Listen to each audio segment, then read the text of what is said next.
My father never had it. If you have the minig of Nitzel, Where's your chessboard? what's the chessboard? Ah, It's being online now. It's being online. okay. I think it comes in some of the people who don't learn at all. The Yetzer Hara is to learn. I'd start off wishing a very warm Shalom Aleichem to Tali. And it should always zech everybody to have a full shleim. The Gemara says actually in Gittin that Torah Magna Matzla, the Torah protects and saves. The Gemara says a story there that there was somebody, I think it was basically of Chanina, that there were people who had terrible illness of leprosy, which in those days was the worst of all the illnesses. And he used to sit next to them, teach him Gemara. And he used to say to him, how can you do such a thing? And he used to say, no, I'm not worried because Torah has the ability to protect from all illnesses. We're up to Amud Gimel Amud Aleph, 10 lines from the top. We're actually, even though we did finish a topic, it's still a continuation of the previous topic. For the next two daf, we're going to be dealing only with Tumah V'Tal. And after that, it goes back to Hilchos Pesachim. In fact, I'd very, very much like to tomorrow, and it's a short day, to get to the Mishnah on Amud Hir Amud Aleph, so we should start Motzei Shabbos or Hilchos Matzah. So therefore, we're going to do a bit more tonight. We'll talk about Tumah V'Tara. We had yesterday that for, not just Tumah V'Tara, Hilchos Truma generally. Truma, we had the Machlekes Abba Shol and the Chachamim regarding how much Truma you have to steal to be Chayav Keren V'Chomesh. That means, if everybody agrees, if you steal less than a Shabbat Putah, you don't have to pay anything. In fact, that's a halacha, nothing to do with Truma. If I go to you, and I take one of your tissues, right, less than Shabbat Putah, I don't have to pay you back. That's the halacha. Regarding Truma, there's a Machlekes, does it have to be a Shabbat Putah and the Kazais, or just the Kazais? That's the Machlekes we had. Now, we had a Brisa, and the Brisa said like this. This is a complicated Brisa, which the Gemara is now going to examine more. We examined it quite a bit yesterday. We have to examine it a little bit more. The Brisa says like this, that Me'ila is the same as stealing from Truma. Me'ila is stealing from Hekdash. Truma, you're stealing from Truma. So therefore, the Brisa is discussing Me'ila Kamezit. That means everybody knows that Me'ila b'shogeg. If I go to the Beis Hamikdash and I help myself to something which belongs to the Beis Hamikdash, I'm over on Me'ila. What happens if a person is over on Me'ila? What punishment does he get? Anybody know? Me'ila. We talked about it yesterday. Almost. Misa b'dei shemayim. That is if you do it b'mezid. If you do it b'shogeg, what is it? Three things. You pay back the principal and the chomesh and the korban. That's what we talked about yesterday. So just give a simple example. It's a fighting example or so on. Now let's say, for example, you're walking in the Beis Hamikdash and you're feeling a bit tired and there's a cow there. So you decide you're going to lean on the cow, right? So to put your back in. Sometimes when you're talking to somebody tired, you lean against the wall. So you lean against the cow. If you do that b'mezit, you do that b'shogeg, so then what happens is Yechayev Keren v'Chomesh v'Achshav. That is the halachas. Now, how do we know that you do not bring a korban if you do it b'mezid? Does anybody remember? How do you know that if you do it b'mezid, Me'ila b'mezid does not bring a korban? You're right, you're not zocher to it, very good. But where do we learn it from? Oh, from a pasuk which says, V'chata b'shgaga, v'chata b'shgaga. Very good. Oh, that's the main point. That is actually the whole gist of the question. We learn it from a pasuk v'chata b'shgaga. The Gemara asks a question. It's a hard daf to come back to. When you missed yesterday, we had the L'chaim because it was a whole year. Today we passed a year. V'chata b'shgaga teaches us that only b'shogeg, not b'mezid. And the Gemara asks, the Brisa itself asks, Why do we need a pasuk? Now, does anybody remember why you would not need a pasuk? Where would we work it out? Okay, I'll say it to myself. That means we'll say like this. It's a kal v'chomer. If already regarding all other Yisum, for example, Shabbos, if a person doesn't have the b'mezid on Shabbos, it's being a korban.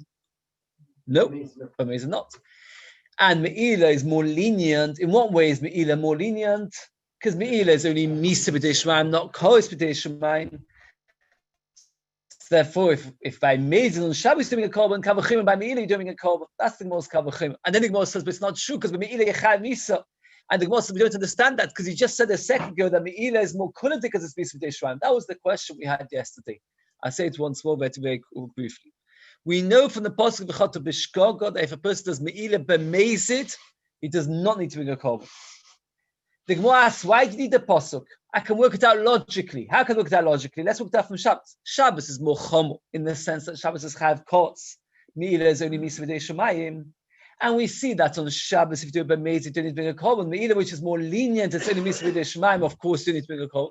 And then the Brisa straight away continues and says, no, because Me'ila is more chomo. Why? Because you have to have misa v'dei shemayim, which is more asked for to me. You just said that misa v'dei shemayim is more lenient.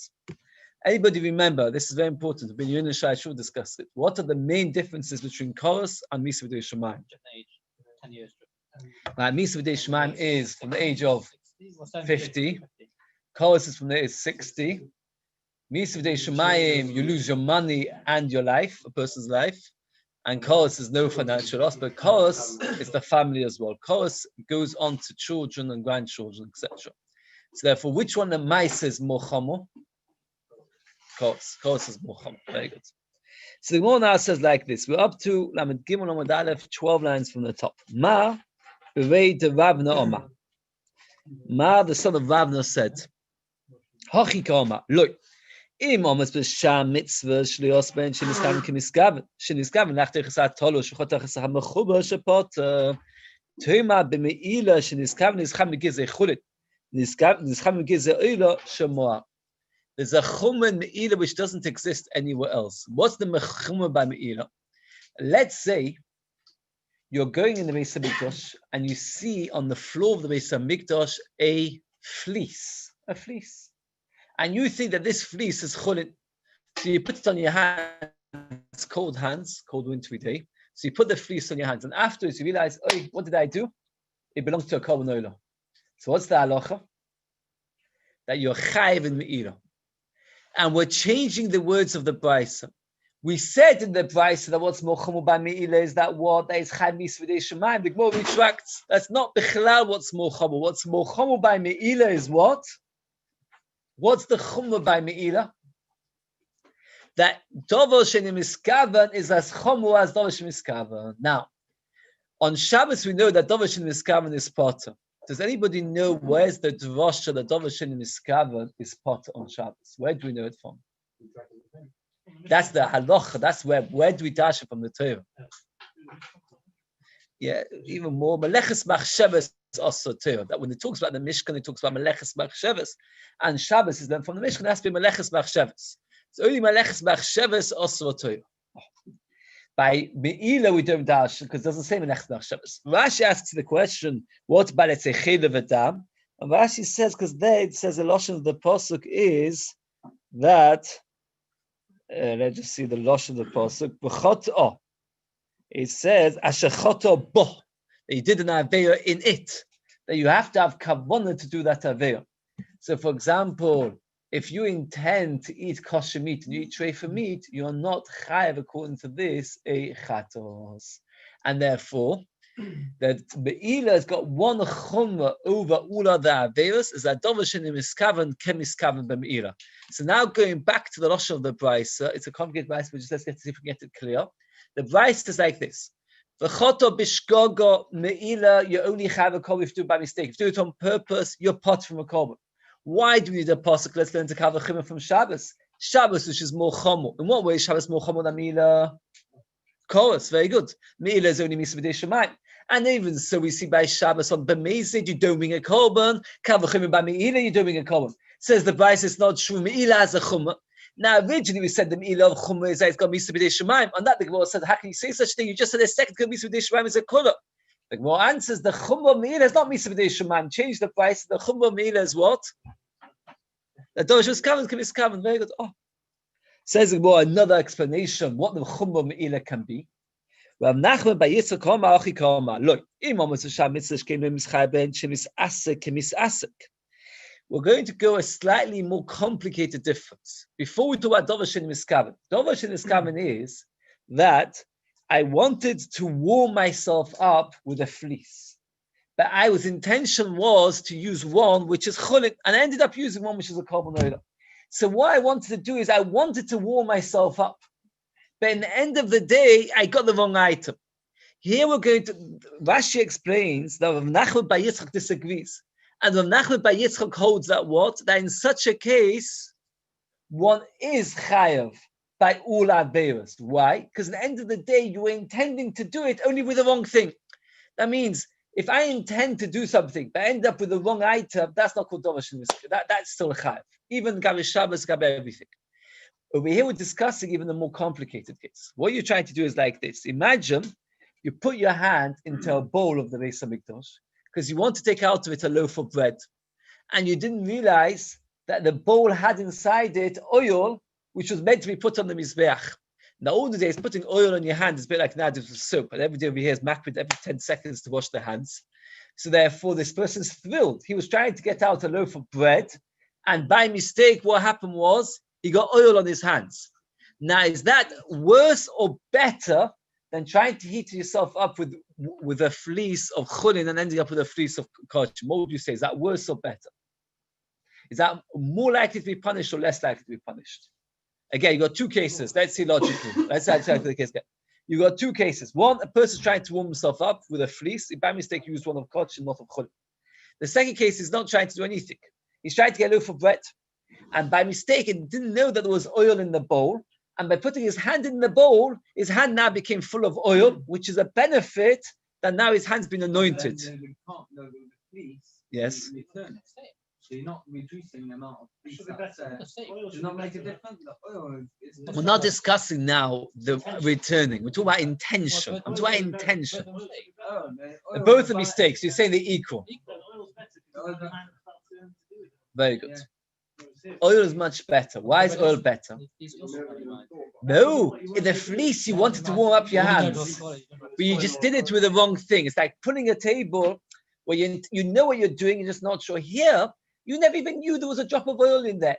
In fact, many people say, when we talk about, every so often, this is something I remember doing it as a child, feeling guilty for days. You go to the bathroom on Shabbos, and by mistake, you turn the light off as you're going out. Which case would you say it's more like? What?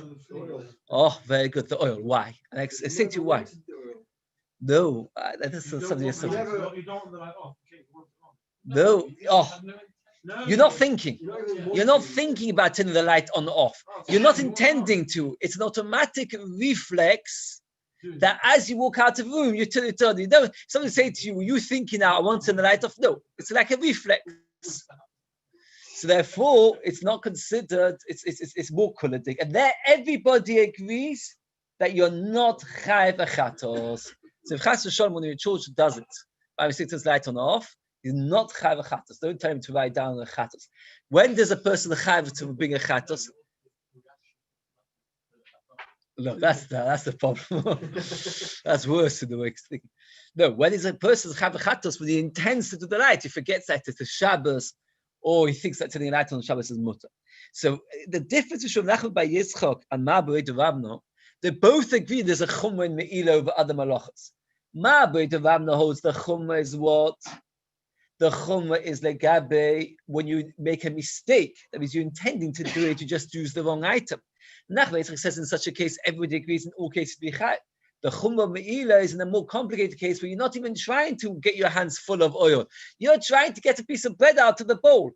By the way, you got your hands full of oil. Let's see inside.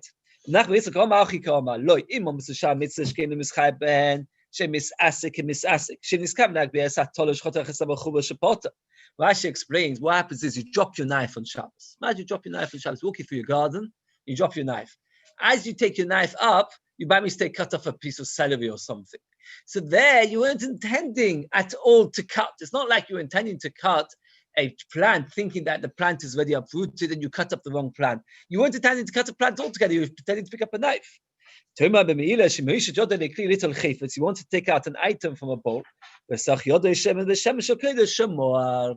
again, let's go through the brisa one final time when we finish this brisa.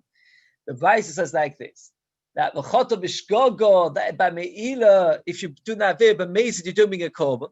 Says the brisa, why did the apostle kavachim from Shabbos, which is more chum, which is chayv koras, kavachim meila, which is only chayv misvudei shemaim, and by Shabbos you put from korban amazing kavachim meila.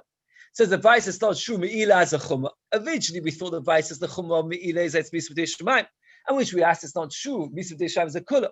So now I've got two other explanations what the chumrah is. The chumrah is either that you're chayv by Dovish Miskavan or you're chayv by Misasak. Now, we're going back to a new point. We said before, and I was very happy to see, because yesterday when I asked you the question, you said different answers again. Imagine that a person takes truma and he comes to the Kern on Erev Pesach and he gives him a bag of flour. Here, truma. And the Kern is not very happy because flour can easily become chametz and he's got no time to bake it. Have you been candidates of truma? Yes. Yeah. The fact that it's awkward and everything else. Let's say you come to him on Pesach with a loaf of bread. And you say to him, my darling Kohen, here, I want to make the mitzvah of Truma. Here's a loaf of bread. You make the mitzvah or not? No, you haven't. Now, we asked yesterday, the Rashi says, when we learned that Gemara, the Rashi says the Gemara later will explain why. So I asked you all, what's the reason? And a few of you said an answer. What's the reason? Why not? Why can't I go to a Kohen on Pesach and give him, it's going to value? And now the Gemara asks a question, and the Gemara does not give your answer. So what are you going to do about it? No, that this present moment is got no value. Are we talking about the after the sit-out? Yeah, on Pesach itself. Does it belong to you? Or is it even more correct? Doesn't even belong to you. So again, the Gemara doesn't say your answer. As if one of you would say it better. Again, Yeshua answered that you said it's not you're not giving him anything. It's not worth a shavaputi. You're not done mitzvah of truma. And the Gemara doesn't say that answer. Why not? Tusa asks this question. I thought you'd mecham to this answer. We had the machlokas. How many times we had this machlokas? Are you allowed to have your hand off for chametz on Pesach? No, according to what we pass, because Rabbi Yossi says yes. All your answers are good if you hold not like Rabbi Yossi, because if you hold not like Rabbi Yossi, not allowed to have a not. So indeed, you're not giving him anything. It's not even yours because not is also a not. But according to Rabbi Yossi, that you're allowed to be neder from chametz. It's only an issa achila. So it is yours, and you are benefiting him. So the Gemara's kasha is only according to Rabbi Yossi. Let's see the Gemara a bit, and then we'll see if Tosfos inside. If you gave the Kohen truma, and then later became chametz, truma. If you gave the Kohen truma, which is chametz, everybody agrees that it's not truma. Give it to the Kohen. But you mustn't give it for him, that the only thing you can do with it is burn it. So let's see the first few lines of the bottom text.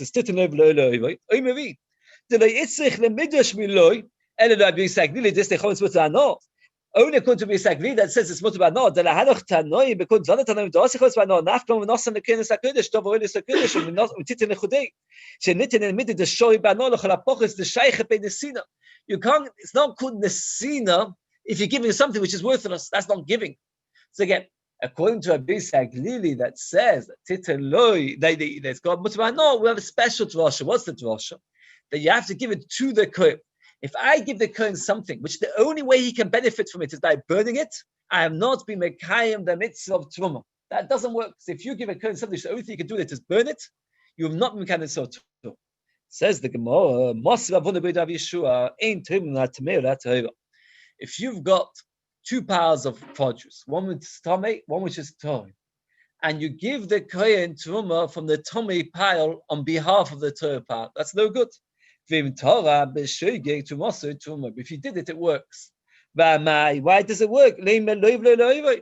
How can you say such thing? The Torah says, give it to the Kohen, not to burn. What's the Kohen going to do with Truma Tameh? The only thing he can do with it is burn it. If the only thing he can do is burn it, so you've not been mechanic itself Truma altogether. That means, if you say it's only Issa Rabbanon, so you can say B'shogeg, okay, Chazal said it's okay. If you hold that Tite Leiv is a proper drash, that you can't give truma something which is valued, which can't be eaten, but can only be burnt. So what's that havamina that if you give truma to her, that it should work?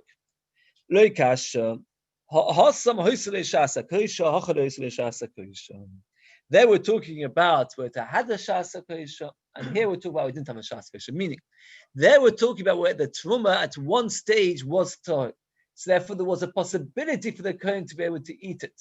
That means before we gave it to him, it was tahor. Here we're talking about where it was chametz, always chametz. And this is very difficult. How can something be always chametz?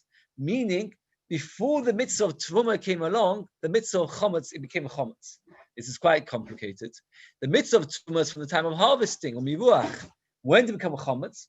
The more experience became chametz while it was growing. Can produce which is growing become chametz? If it rains on it, and it is so over dry that the grain inside has turned into flour, so then if it rains on it, it becomes chametz. And this is a very, very important issue that they have. I just say, I remember a few years ago, there was a Rav, a Sfardi Rav Manch that was nifta, and Dayan Steiner gave a hesped on him, and he said that his expertise was that he could tell,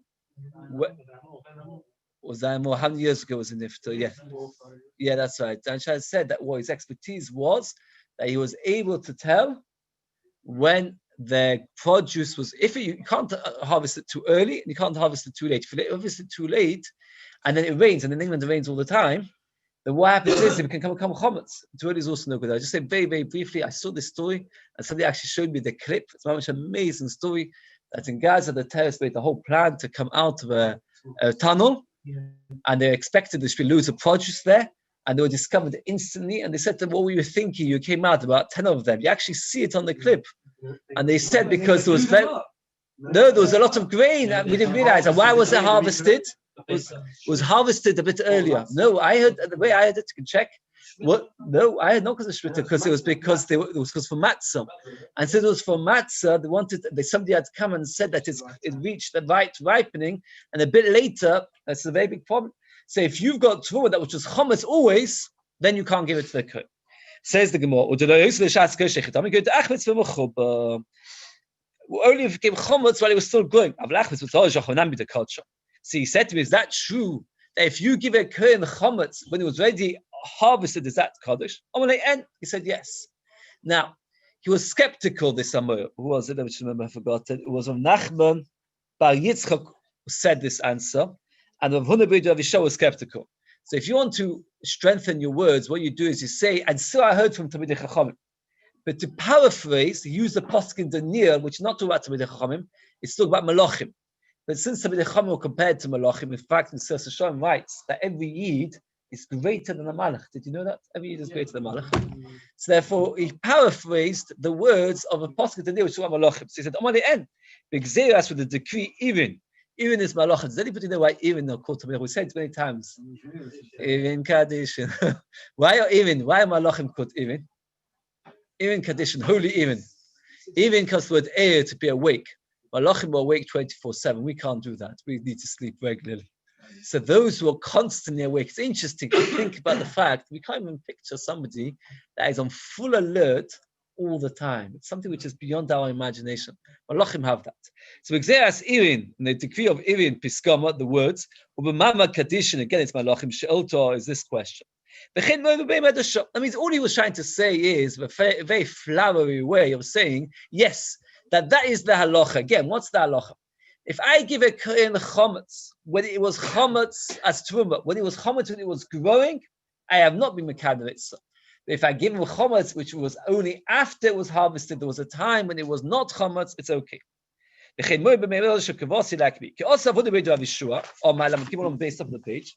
He says a different reason as to why truma, which is chametz, is no good. Meaning like this, that the Torah says that you give the kohen reishis, the beginning, and the rest of it the Yisrael eats. If I've got chametz on Pesach and I give the kohen, I've got 20 loaves of chametz, and I give one to the kohen and I say, here's your truma. The other 19, can I go home and eat them? I've got 20 loaves of bread of chametz on Pesach. I give one to the kohen and I say, here's your truma. Oh, It's Pesach, I can't eat it. So it's not rachis, and that's why the tumah is no good. Rachis means separate this and the rest you can eat. This is the beginning, this is the top is for you. But this, the other 19 lives are still forbidden. It's not then that he can't eat it, then you can't. Very good, yes. Yeah, that's right. So therefore, now if somebody was to say to you, how do you know that if you give chometz to a kohen, that you're not yotzi your mitzvah? You'll say to him, there are two drashas. What are the two drashas? Titin loy v'loy le'oivoi, rashis. Now, what's the nafkimina? Nafkimina would be if it's Tommy. If it's Tommy, it's loy v'loy le'oivoi. He can't use it, and therefore it should be no good. If it's because of rashis, a soul is allowed to eat Tommy, and therefore it would be okay. And that's why the second drasha is the way slightly easier to understand, because that way we paskin that like Tameh, it does work. You have those two drashas why chometz doesn't work. One would exclude titin loy v'loy le'oivoi, so Tommy is no good. The other drasha works only by a rashis, the rest is mutter. A soul is allowed to eat Tommy. Okay. Yosef of Acher bar of Avia Kvedo of Chista. Of Acher bar of Avia in front of Chista was sitting with Yosef, Omar Mishpit Abicha, said the name of Abicha. And Novim Shenitmu. You've got a bunch of grapes, and a bunch of grapes came Tommy. How did it become Tommy? Let's say a Zov touched them, right? Durchon Pochis Mochis B'Kabetza. You can squeeze them less than a Kabetza. The Yenon kosher in the Sachin, and you can use the wine on the Mizbeach. Unbelievable chiddush. A bunch of grapes. Let me ask you, if you touch a bunch of grapes, the wine inside it, is that, let's say you're an Av. Is the wine something which is, I don't remember having this before. This particular question, yeah, we had many times. Oh, right. So here I have an extra shaila. When you touch a grape, are you touching the wine inside the grape, or is it like touching? I know, but it's not even wine. It's only when you press it, it changes. Okay, let's get to the main question. Question is like this. When you touch a grape, are you touching the juice inside the grape, or you're only touching the grape, and afterwards, it's like, for example, I touch the cup, and afterwards the cup touches that cup. Oh, that's the question. Is it going to sheni or is it a rishon? That is the question. Rabbi Yochanan holds it's only a sheni. It's only a sheni. Why? Because the grape, it becomes a rishon, and the juice becomes a sheni. Now, sheni is a good for mizbeach. But over here, it's got another color. The Torah says, that only tumah exists if it's a big piece. Something which is a very, very small piece is no tumah. So therefore, if you touch a crumb, even though Tamei Mace touches a crumb, the crumb does not become tumah.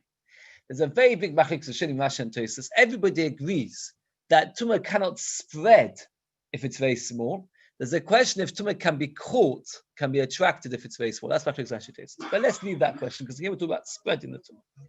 So spreading tumah is only spreads if it's a big shear. How big? The size of an egg. So Abich has got an easy solution. You touch a bunch of grapes, even let's say you touch 1,000 bunches of grapes. So all the grapes is tummy. But the wine inside it hasn't yet had time because the wine hasn't yet existed. When is the wine going to become tummy? When you crush it. Now, if you crush it every time less than the kabetza can't spread tumah. So you spread the bunches of grapes apart until each bunch of grapes is less than an egg. And then you squeeze it, and then you're okay. It's going to go end up in one bottle. No, yes, then even afterwards, it spends on one bottle. So, Alma, Kasava, Mashkin, Mifkin, Pekidi. That liquid is deposited. It's not part of the grape. It's deposited inside the grape. Lamas come tami. When they're going to come tami, only when you squeeze it. Why did you say less than the kabetza? Even the kabetza, that's not, we have a Mishnah. If a person today may squeeze exactly an egg size of grapes, they're toy. Why the toy? What's the logic of the toy? Anybody want to work out? Oh, he did exactly the size of a beitza, and the beitza spreads tumah. What?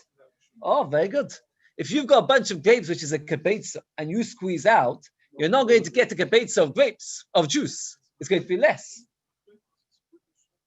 No, we'll see. Wait a second. So therefore, since Lamaisa, so the Gemara says if that's the case, just like we said, by so also over here, why did Abichnan say squeeze less than the kabetza? Abichnan should have said squeeze exactly a betza. Answer more like this. Hosam di ovad. There we talk about b'di'evet. Hocha lechatchila. Here Abichnan is telling you what to do lechatchila. And by lechatchila, gzir dem also mevad yismi kabetza. So there's three shiur. If you do more than a kibetza, we're scared that the juice would be a kibetza and catch tumah and everything else.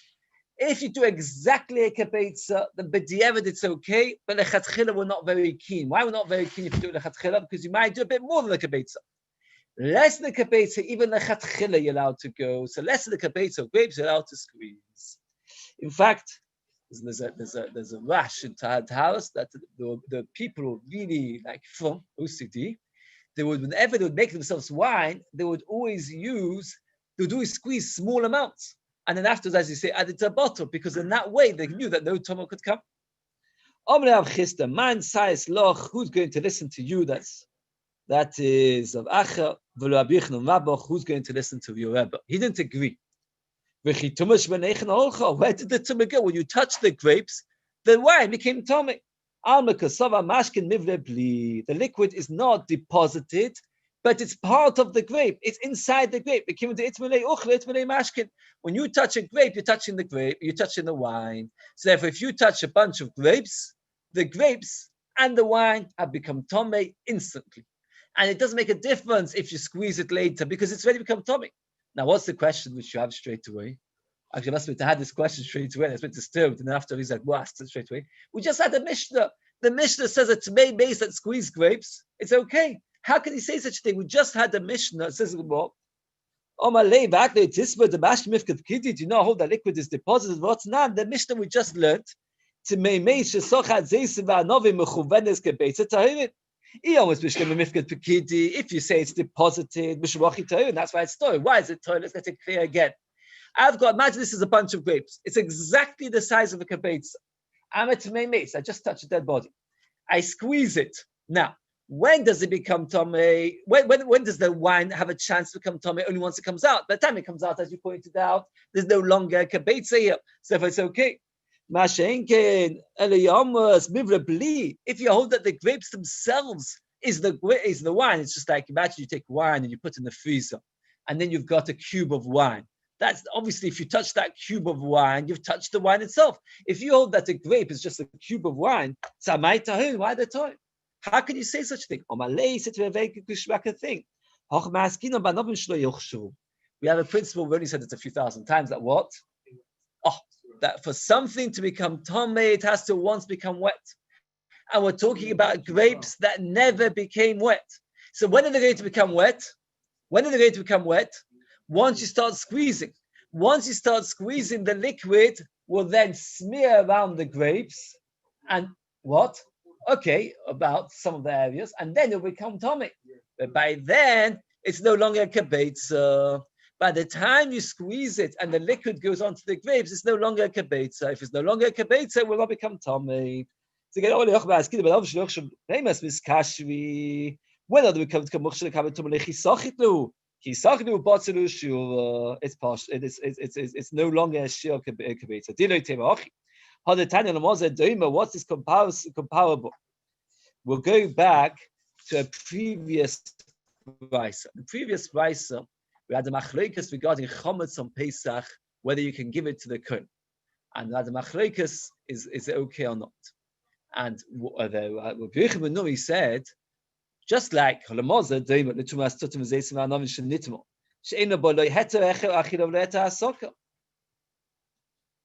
if you've got grapes and you've got strawberries and grapes which are tomei, you can't eat them and you can't burn them. You can't eat them. Why can't you eat truma tamei? Why can't you eat a bunch of grapes which is truma tamei? Why can't you eat it? Because it's tomei. Because he's never allowed to eat truma tamei. Why can't he burn it? Does anybody remember? Doesn't burn. Who said that? It doesn't burn. Rashi asked us, why can't you burn it?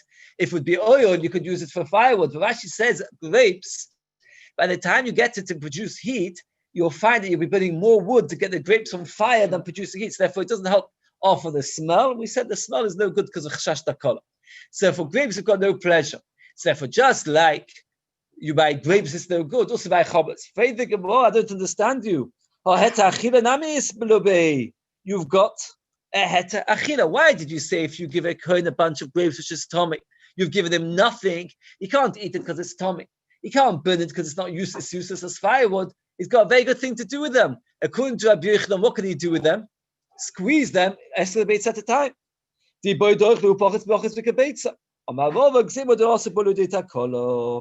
That means you're right. Really, min hadin, he would be allowed to. But we don't allow the Kohen to do so. Why not?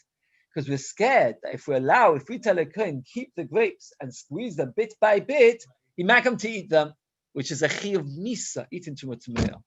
And therefore, we tell him just get rid of them. And therefore, giving a bunch of grapes to a Kohen, which is tome, you've actually given him nothing. Or we choishes for such a thing like takola. A person is allowed to use bread and oil of tumah, which is tummy. So you see, because bread obviously burns better than a bunch of grapes. So therefore, we see that we're not choishes for takola.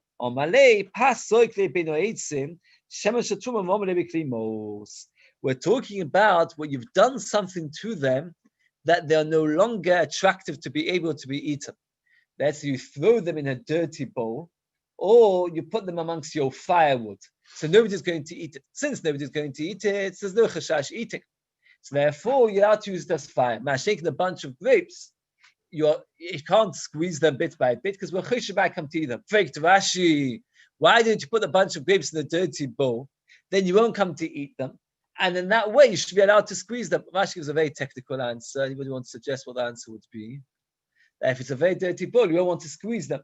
So you'll end up not putting it in a properly dirty bowl. And then you'll end up eating them. Again, when you've got, like this, when it comes to firewood, people don't care if it's dirty. So therefore, we say to you, you're allowed to keep your tummy, truma bread, and one day burn it. Why? Because we're happy that way you should have firewood and you should be able to burn it. Or with cheshmak come to eat it? No, because you'll put it in a dirty spot, and therefore we won't come to eat it. Grapes, we don't allow you to squeeze it because you will end up eating them. Or put in a dirty bowl. You won't put in a proper dirty bowl because you want to still squeeze them. So therefore, it is not. You're not allowed to use them as for squeezing. Gufa. Let's examine it. By looking at passive shemesh tumash nitras. Abai Omar is the Chizkiah. Rome at the Beit of Chizkiah by Marsa Mavhuna. They all say in the name of Mavhuna, they should pass. Avlchiti loy. The grains not. That means like this bread, if you throw it into your fire, yes, in the old days they probably had a room, they stored all the firewood. You throw a loaf of bread there, you're never going to eat it. And therefore, we're not choshesh that you might come to eat it, and therefore you can use it as firewood. But if I give you grain of truma, so, and you throw it into your firewood, we're choshesh that you'll come to eat it. What's the svar? What's the svar? It's a logical svar. What's the svar? What? Right, because grain, what happens is like this. You grind it, then you make it into flour, then you sieve it.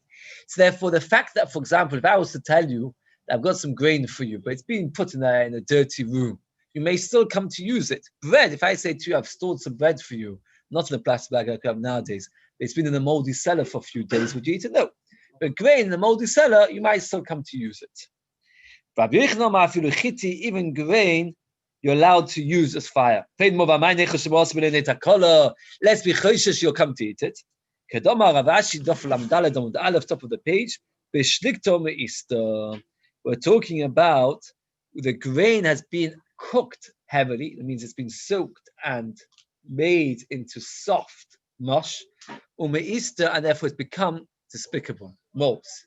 So again, if somebody would say to you, if I give a Kohen truma of bread, is he allowed to use it for firewood? Yes, you're right, with one small condition. Right, it should be kept in a place where he's not going to eat it, right? So if I give a Kohen a loaf of bread and say, here's your truma, then it's fine, as long as he puts it in a place with his firewood. If I give him grain, so according to Rabbi, it's no good at all. According to Rabbi Yochanan, it's okay, as long as it's being kept in a way that it will not come to be eaten. We're talking about where it's being cooked and molds. Where did Rashi say it? As I said, I want to get tomorrow to the next mission. So I'm doing a bit more today.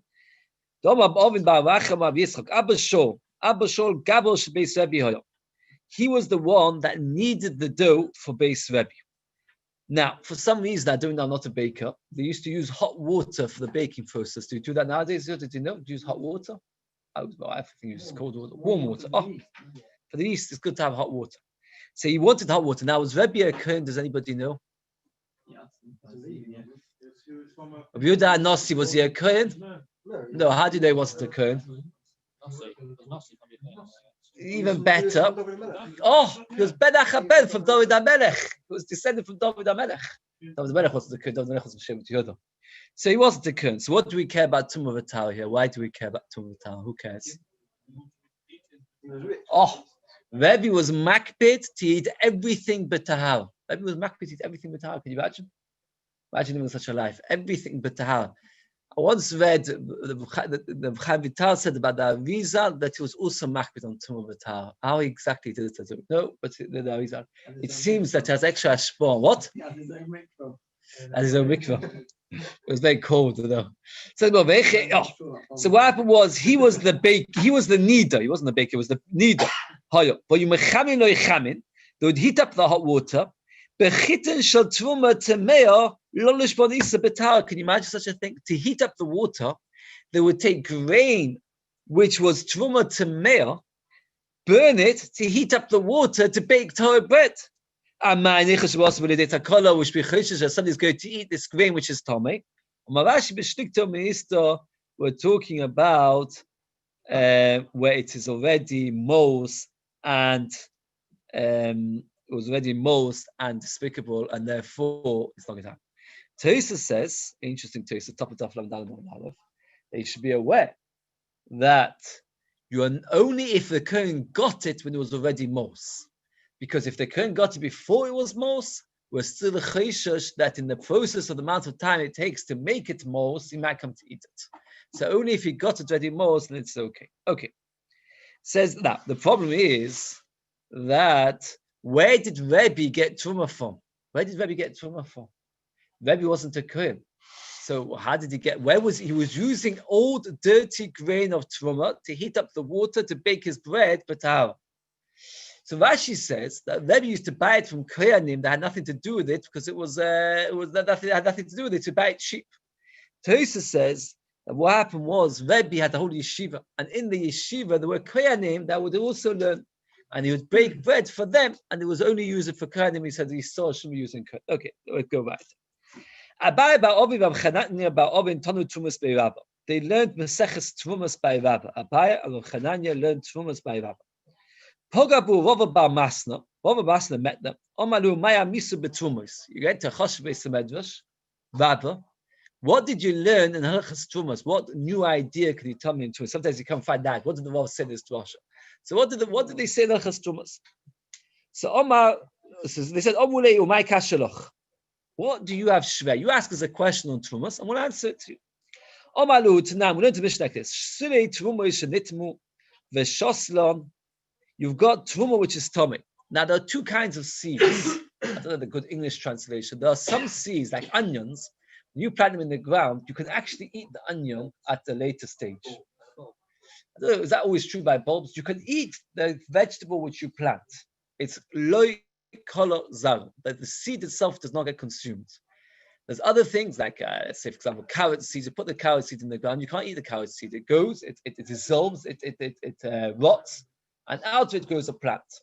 Now, min ha'Torah, when you plant truma, whether it's something like onions, we'll stick to onions and carrots as an example. I don't know if it's technically true, but we can't always get every time. We'll say whether it's something that the seed remains, or whether it's something that doesn't remain.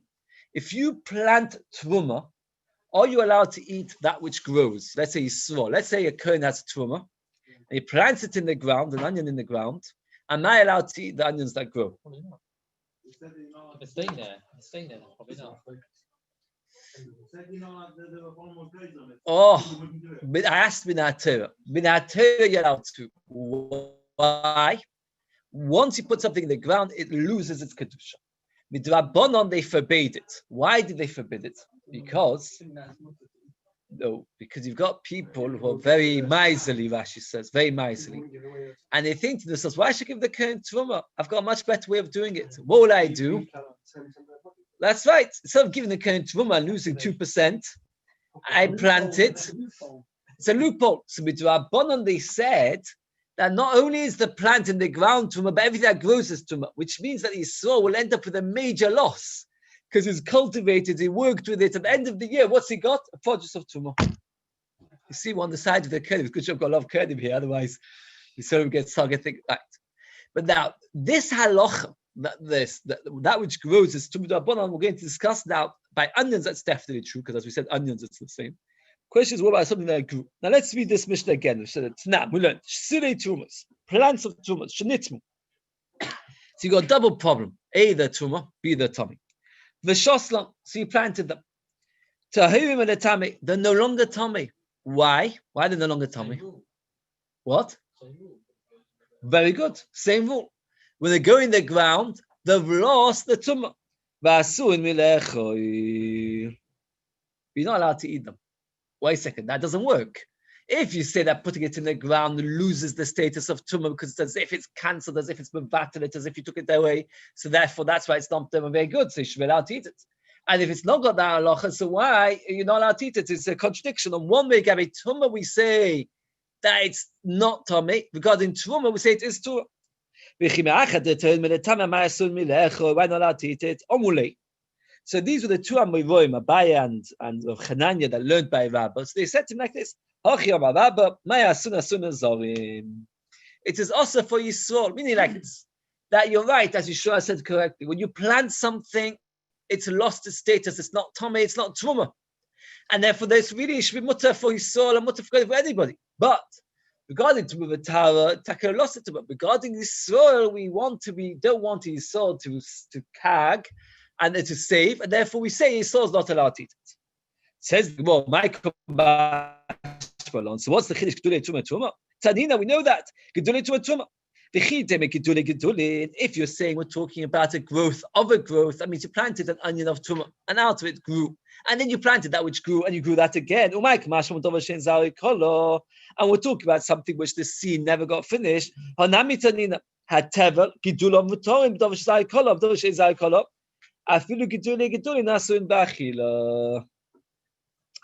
So the same halacha here is slightly different, and I'm going to stop over here. I'm going to say Ishtiku, they kept quiet, they didn't know the answer, so tomorrow Mitzvah will do the answer. And that, okay, let's just finish off. I want to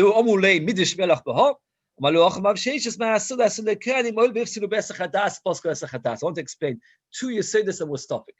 One Yesod is like this: what happens if you take something which you haven't taken Tumas Samaisis from? Teva. Now, Teva, are you allowed to eat it? No. If you eat it, Chai Misa. Now, you plant it in the ground and it grew. Now, we must remember the Chiyuv Truma is only after Miruach, only after you make it into a par. Minha Teva, are you allowed to eat it before making it into a par? Why? Why yes, Minha Teva? Because the Tevel went away when you plant in the ground. Midrabanan, they forbade it. Why did they forbid it? Slightly different. Before, it was because a person doesn't want to give the Kohen Truma, so he plants it in the ground. Here, he's not planting Truma, he's planting Tevel. The answer is because planting takes a long time. And in between, he might come to snack on it. So therefore, they don't want to. So Tevel is also Gedulim and Gedulim. And as long as the inside color, for example, if you take an onion, which is Tevel, you plant it in the ground, then everything that grows is Tevel. And also that which you grow from the onions is also Tevel. And one more these things which you have to remember. We're going to learn, I'll just finish up because the thing, I want to get to this dot of Esach Hadas. There's a special halacha that by Truma you have to guard it. You have to guard Truma. It's a mitzvah mishmeres Truma, you say you have to guard Truma. If you don't guard Truma, then what happens? The Truma is possible. Why is the Truma possible? We're going to learn one of two options. Either Choshesh became Tommy, or it's Exeras HaKosov, a special halacha, even if you're 100% sure it didn't become Tommy. How can you be 100% sure it didn't become Tommy? Let's say your Novi comes and stands in front of you and says, I'm telling you that became Tommy. It's still possible. Again, the Torah says, Mishmeres Truma, you say you have to guard the Truma. If you don't guard your Truma, the Truma becomes possible. Well, Machalik is what? When you plant Truma, what happens? It's impossible to guard it. At the end of the day, you're not looking after it. So therefore, said Rava to the Talmidim of Rabbah, we talked about Tumah Tamea, which you planted, that it is no longer Tomei, but you're not allowed to eat it. The answer is like this.